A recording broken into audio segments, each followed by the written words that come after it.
Assalamualaikum warahmatullahi wabarakatuh. Perkenalkan, nama saya Putri Anugraini, NIM 2011131. Saya dari kelas 1B reguler Sure. Di sini saya akan membuat video penjelasan atau paparan materi dari bab 5 pendidikan kewarganegaraan. Di video ini video yang ketiga saya buat dalam mata kuliah pendidikan kewarganegaraan. Di bab 5 ini mengenai sistematika ilmu administrasi negara. Studi dan ilmu pengetahuan. Studi administrasi pada umumnya harus dijalankan secara sistematis. Melalui sistematika studi administrasi negara pada studiawan pada akhir studi perguruan tingginya. 1.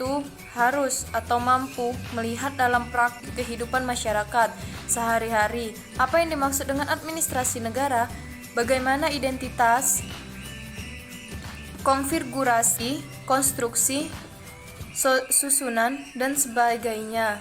Baik administrasi negara dibagi menjadi 3. Yang pertama, fungsi. Yang kedua, institusi. Yang ketiga, proses atau sosial politik administrasi teknis. 2. Mampu melakukan kajian ilmiah atau mempergunakan metodologi ilmu pengetahuan terhadap perkembangannya, keanehannya, problema, dan sebagainya. 3. Mampu menyusun tesis, teori rekomendasi, dan sebagainya mengenai berbagai problema administrasi negara. Berikut tata cara penerapan ke dalam praktis atau tesis sama dengan teori mengenai suatu kasus tertentu. Ilmu pengetahuan modern itu bukan ilmu. Ilmu berarti kemampuan, kepandaian, kebolehan, dan sebagainya.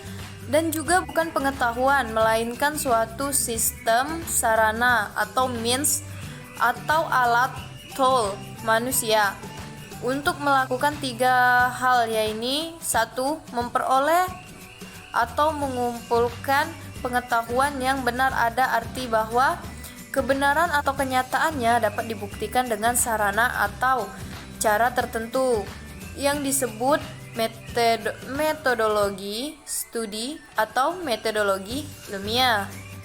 2. Mengingat secara logis relasional segala pengetahuan yang telah diperoleh. 3. Sarana yang dipergunakan untuk mengingat adalah kerangka teoretika atau tatanan kaitan teori. Dalam ajarannya mengenai pengertian konsep, backgrip, dan pengembangannya, backgrip sound twinkling, backgrip forming, juga taksonomi dan terminologi untuk menerapkan segala pengetahuan dan teori yang telah diperoleh ke dalam praktik kehidupan sehari-hari. Sarana dipergunakan adalah teknologi semacam reseptur atau teknis. Baiklah, dengan demikian ilmu pengetahuan terbagi atas menjadi 3, yaitu 1. Metodika atau untuk mencari pengetahuan. 2. Teoretika untuk mengingat pengetahuan. 3. Teknika untuk menerapkan pengetahuan. Sistematika ilmu administrasi negara harus menunjukkan disiplin berpikir yang membantu studiwan administrasi negara agar pandangannya tidak sempit. Kurikulum studi sebanyak-banyaknya disesuaikan dengan apa yang menjadi syarat dasar bagi seorang pejabat pemerintah atau administrasi negara tingkat tinggi. Harus memiliki keahlian di bidang, yaitu 1. Ilmu pimpinan organisasi modern. 2. Ilmu organisasi. 3. Ilmu informatika. 4. Ilmu polis. 5. Ilmu manajemen. 6. Pengetahuan hukum. 7. Politikologi, ilmu politik. 8. Ilmu keuangan negara. 9. Ekonomi pembangunan. 10. Sosiologi pemerintahan. Dalam praktik, banyak orang yang tidak mampu melihat administrasi secara lengkap yang terdiri atas 1. Pimpinan atau governance, heading given 2. Organisasi. 3. Sistem informasi termasuk tata usaha. 4. Sistem manajemen. 5. Sistem operasi. Ada pula yang melihat manajemen sebagai suatu bagian dari ekonomi. Padahal manajemen adalah salah satu faktor produksi ekonomi dan bukan bagian. Faktor-faktor produksi lainnya adalah tanah, modal, tenaga kerja, manpower, dan teknologi. Ilmu manajemen, ilmu tanah, ilmu teknologi, dan sebagainya tidak menjadi bagian dari ilmu ekonomi. Adapun tujuan dari studi ilmu administrasi negara, beberapa aspek atau segi administrasi negara perlu diperhatikan, diantaranya sebagai berikut. 1. Aspek politik. 2. Aspek hukum. 3. Aspek administrasi. 4. Aspek sosial budaya. 5. Aspek teknologi. 6. Aspek moralitas dan etika. Adapun tujuan dari studi ilmu administrasi negara, beberapa aspek atau segi administrasi negara perlu diperhatikan, antara lainnya 1. Aspek politik. 2. Aspek hukum. 3. Aspek administrasi. 4. Aspek sosial budaya. 5. Aspek teknologi. 6. Aspek moralitas dan etika. Negara modern masa kini cenderung menekankan peranannya pada bidang ekonomi dan politik, sehingga nilai-nilai kemanusiaan terancam tidak mendapat perhatian cukup. Hal tersebut disebabkan oleh dua hal. Yang pertama, persaingan yang makin lama makin ketat di antara negara-negara di dunia pada umumnya. Yang kedua, merosotnya peranan agama dalam kehidupan manusia modern yang kian lama kian sibuk dengan berbagai macam kegiatan duniawi. Humanisme dan materialisme kian menjadi kuat peranannya. Humanisme sendiri memiliki artian, filosofi dan pendirian bahwa manusia adalah makhluk Tuhan yang lengkap sehingga mampu menentukan yang baik baginya dan yang harus diperbuat dalam kehidupannya. Dan materialisme adalah filosofi dan ajaran yang mengatakan bahwa sumber utama dari segala macam gejala di dunia ini adalah materi atau zat. C. Sejarah perkembangan administrasi negara di Indonesia. Negara Indonesia dilahirkan pada tanggal 1 Januari 1800, walaupun wilayah negara Republik Indonesia yang kita kenal sekarang sebenarnya belum terjadi secara definitif pada tanggal 1 Januari 1867, yaitu mulainya berlakunya Undang-Undang Pembendaharaan Negara 1864 atau ICW, Compatibilitas Win 1864. Dengan adanya ICW berarti 1. Lahirnya APBN, Anggaran Pendapatan dan Belanja Negara, yang meletakkan dasar-dasar administrasi negara modern di Indonesia adalah Gubernur Jenderal Dendel dengan cara 1. Menciptakan jabatan-jabatan kenegaraan.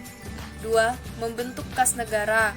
3. Membentuk Diktorat Jenderal. 4. Membentuk Badan Pemeriksaan Keuangan. 5. Membentuk sistem pemerintahan wilayah provinsi. 6. Membentuk sistem kepolisian. Yang banyak mengalami perubahan sepanjang masa sejak 1816 hingga kini adalah sistem pemerintahan dan sistem administrasi pemerintah, sistem administrasi keuangan, dan sistem peradilan, serta sistem administrasi peradilan. Perubahan-perubahan tersebut berlangsung secara bertahap, yaitu 1866 lahirnya sistem pemerintahan departemental. 2. 1870 pembebasan pamong praja dari petugas pengurusan perkebunan pemerintahan. 3. 1890 gerakan memisahkan atau memerdekakan Indonesia dari pengadilan pemerintahan Belanda. 4. 1903 Indonesia finansial merdeka.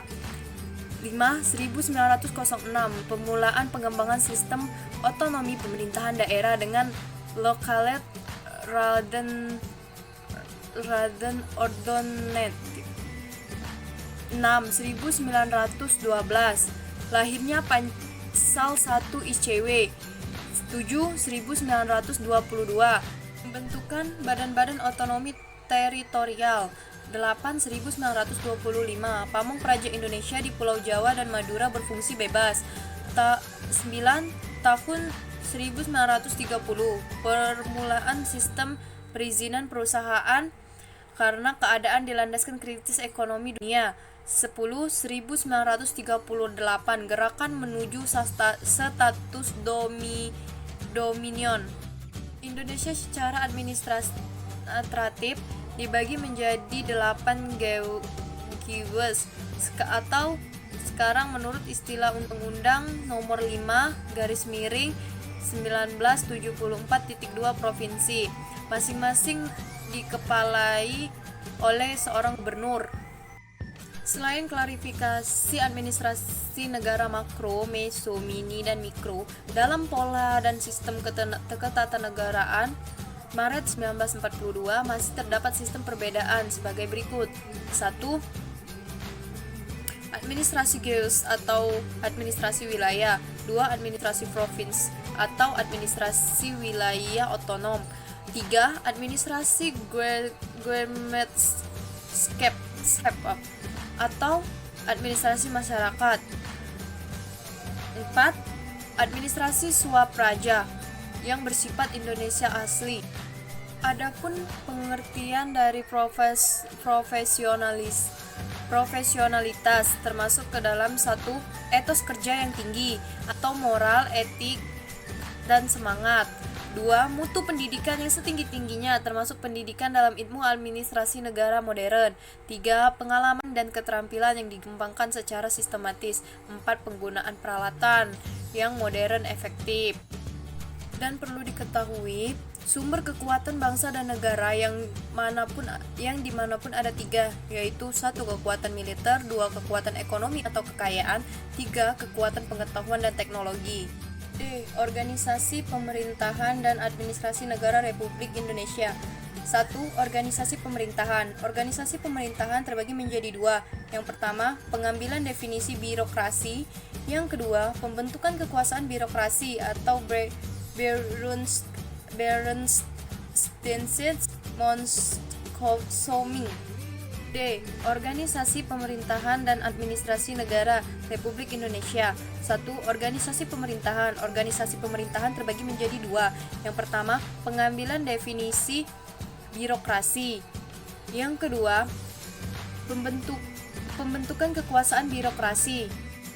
2. Jenis organisasi. Jenis organisasi terbagi menjadi 4. Yang pertama, organisasi pemerintahan politik. Yang kedua, organisasi pemerintah sosial otonom. Yang ketiga, jenis organisasi fungsional. Yang keempat, jenis organisasi teritorial. 3. Istilah dan pengertian penguasa terbagi menjadi 7. Yang pertama, penguasa konstitutif. Yang kedua, penguasa legislatif. Yang ketiga, penguasa eksekutif. Yang keempat, penguasa administratif. Yang kelima, penguasa yudikatif. Yang keenam, penguasa konsultatif. Yang ketujuh, penguasa efektif. 4. Koordinasi kepala wilayah. Adapun yang dilakukan dalam menjalankan koordinasi kepala wilayah. 1. Identifikasi kaitan dan kepentingan antara instansi baik fungsional, sektoral maupun regional. 2. Paduan kegiatan-kegiatan yang sejenis yang berkaitan. 3. Penyelesaian jadwal pelaksanaan kegiatan yang dilakukan oleh berbagai instansi.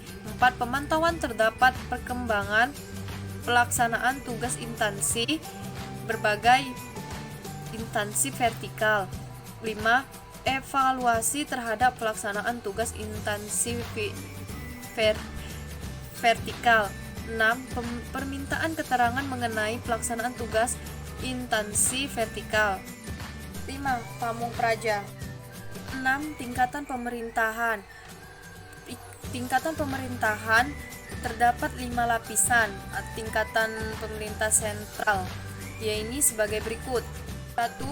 Pemerintahan negara. 2. Pemerintahan pusat. 3. Pemerintahan provinsi regional. 4. Pemerintahan kabupaten atau kota madya. 5. Pemerintahan kecamatan kota atau kota administratif.